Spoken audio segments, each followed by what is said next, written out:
Grazie Paolo, tanti spunti nel tuo intervento, spunti estremamente interessanti che poi casomai possiamo riprendere alla fine di tutta la discussione per vedere un momento di tirare qualche sintesi di tutto il discorso. In ogni caso tutto quello che hai detto rispetto soprattutto alla, direi, multidisciplinarità, al fatto che ogni esperienza non è fine a se stessa, ma ormai deve essere vista in un quadro molto più ampio e collegato a tutta una serie di importanza del, tra virgolette, fare sistema, e di trovare quelle masse critiche a livello nazionale, regionale e nazionale, e collegare il tutto sono dei punti fondamentali senza cui penso non riusciremo mai a trovare quegli effetti moltiplicatori di cui si parlava. Quindi sono veramente dei punti estremamente importanti che penso che valga la pena ritornarci, soprattutto in una regione, perché qui siamo in una regione come la nostra, che è una piccola regione ma che ha fortissime potenzialità in questo settore. Quindi è esattamente questa la strategia che secondo me uno deve riuscire a seguire a livello regionale per mettere a sistema le sue capacità in un ambito molto più largo. Però questo è un discorso che faremo a fare. A questo punto vorrei passare la parola a Caroline Lange per portarci un'esperienza non italiana ma un'esperienza tedesca, internazionale, centrata sulla Germania, in maniera che ci presenta cos'è esattamente il 2021 e un po' quello che sta succedendo in altre parti dell'Europa.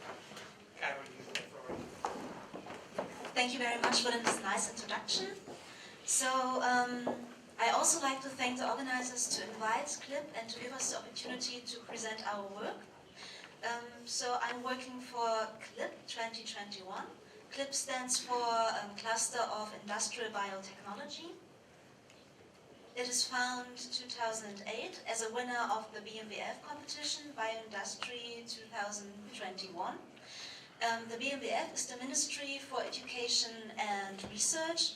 And until today, we've got around 100 members, which are 50% of them SMEs, but we also got members from industry, academia, and investors and founders. And what's also interesting, perhaps for you, we got 30% international members, which are from all over Europe, Russia, China, USA, and so on. And we initiated until now R&D projects with a total volume of 62 million euro by funding projects. We have 4 building blocks in our CLIB network: the member network, the technology cluster, the CLIB graduate cluster, and the R&D projects. First of all, I'd like to talk about the member network. So, first of all, when you want to be a member of CLIB, you have to give us a small fee depending on your background and on your size of your company, or if you're an academic institute. And then we've got a lot of different parts. First of all, we got the suppliers, which are spending raw materials, for example, the operations, which are giving us technologies, and the customers, which are end customers, and the research centers, for example, some universities.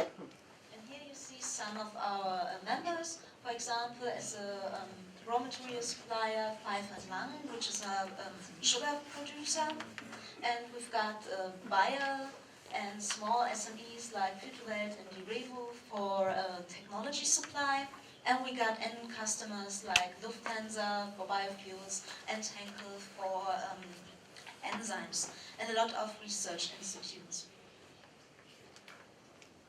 But it's not the only thing that we are connecting these different types of companies. We are also giving our members the opportunity to get in touch with each other on the CLIB conference. This conference is an annual conference which was established in 2010. It's a 2-day conference. The last conference we had 150 participants from all over the world.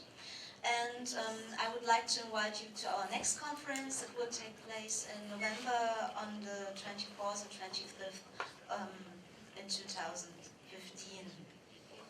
And we also got some forum events with some actual topics. For example, in the last years we got a topic about shale gas, biocatalysis, but also on the PPPs like Spire and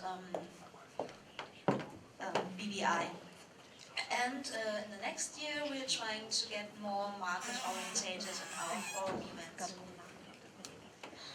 So like I already said, we are an international cluster, and in the last 6 years we got some international offices in all over the world. The first we are established in Canada in 2009. We also got one in Russia, in Brazil, and in Malaysia.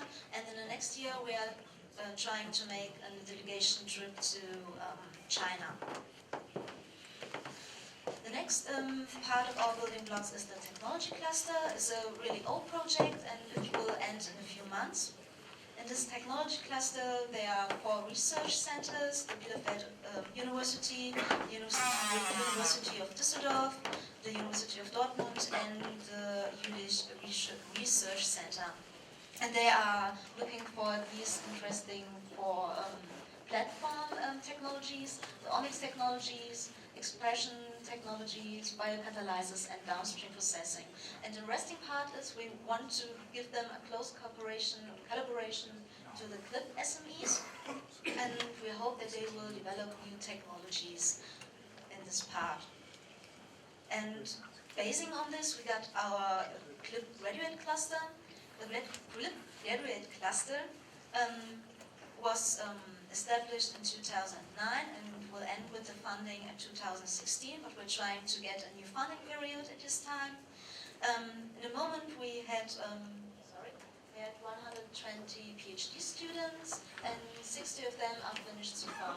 They are looking for basic research and training for next generation biotechnologies and chemical engineering, and for technology transfer. And what's also interesting for our students is that they can do international internships, for example, our international cluster members. And like you can see here on this slide, the themes of the PhD thesis are more or less the same than we had in our technology cluster. If you like to have more information about the graduate cluster, you can use and visit our graduate cluster website. And here you can see also our international cooperation partners for the CLIB graduate cluster. The last part is our R&D projects. Like I already told you at the beginning, we got 40 R&D projects with a total volume of 62 million euros since 2008. And we are trying to address all relevant topics of industrial biotechnology, for example, catalysis, fermentation, quantification, simulation, and so on. But the interesting thing is what we are going to do now in the future. It's like more or less in fashion, like red is the new black. So we said bioeconomy will be the new industrial biotechnology. We heard in the previous talks a lot about it, and we also see that this is a global trend, not only in the USA and Canada, but also in Europe, that the step to the bioeconomy is needed. And here you can see why.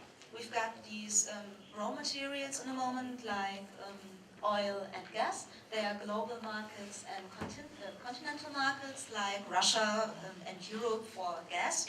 But these resources are going to be less and less in the next years. And therefore we need new raw materials, like the biological raw materials, which are only a small market and also a regional market.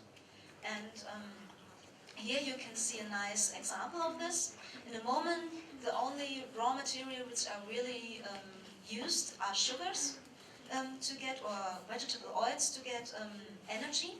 And when you compare it in the moment with ethylene, ethylene is a basic chemical which is used to get further chemicals out of it.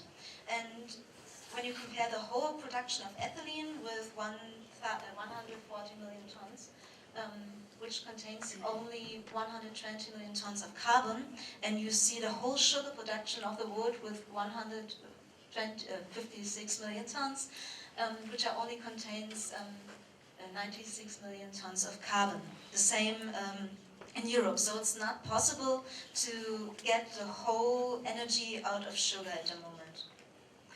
And that's what we see today. Oil is also in the moment the feedstock #1 in Germany. Then we got the natural gas and at least the bio-based feedstocks by sugar and vegetable oils. But the emerging fields for tomorrow will be the second generation biorefineries. This means in the first place that we got the waste of the plants we are now using for sugar production or for generally used nutrients in food production and get lignocellulosic or hemicellulosic out of it.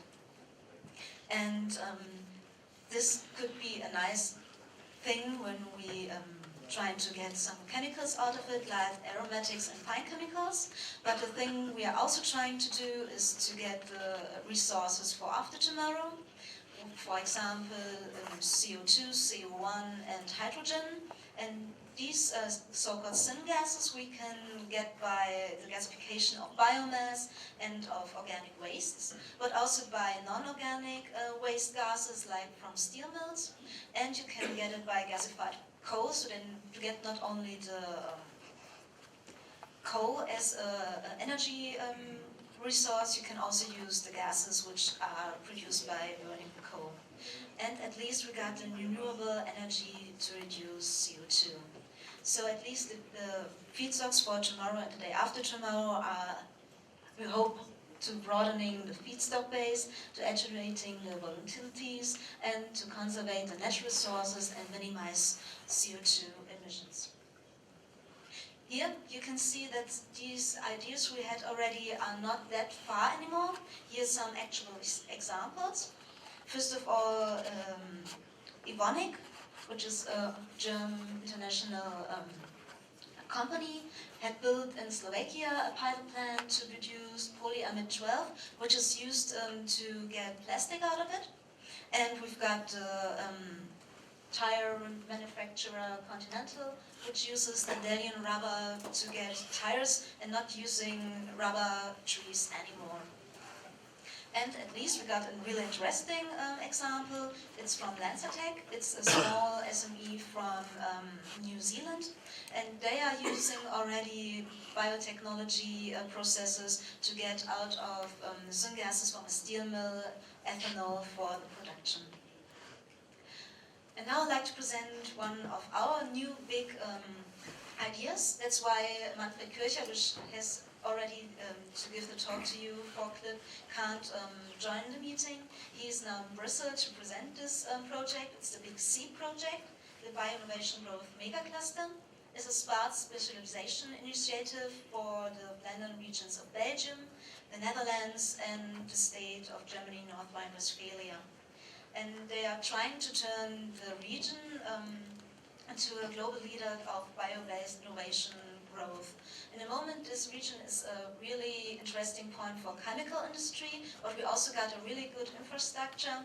And when we look into the future, it's really important to get the core partners together and get a good network of these partners to establish, for example, biorefineries to produce ethanol out of syngases, and to get the feedstocks from tomorrow and the day after tomorrow more real than it's now. So at least I'd like to thank you all to listen to the talk, and if you want to get more information, you can ask me, and I have some brochures at the entry. Thank you very much.